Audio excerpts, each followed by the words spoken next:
আজকে মমস কিচেনের special recipe four পোস্ত।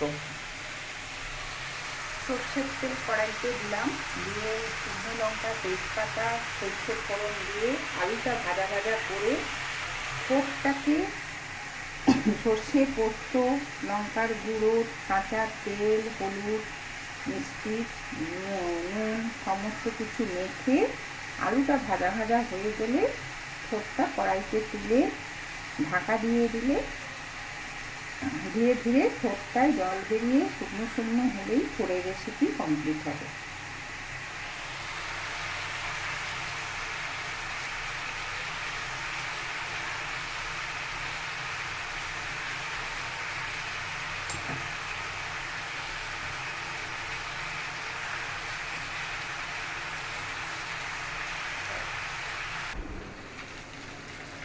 আলুটা ভাজা ভাজা হওয়ার পরে ফোড়টা কড়াইতে তুলে দিলাম।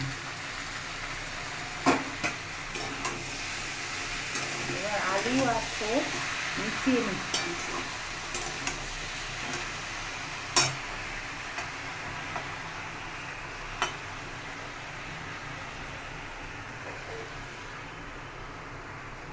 মশলা মাখানো ফোড়টা পুরো কড়াইতে ঢেলে দিলাম।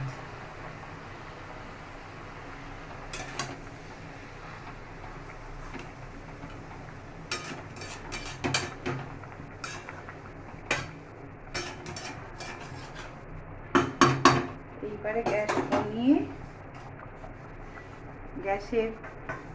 ধিমে গ্যাসে ধীরে ধীরে হবে।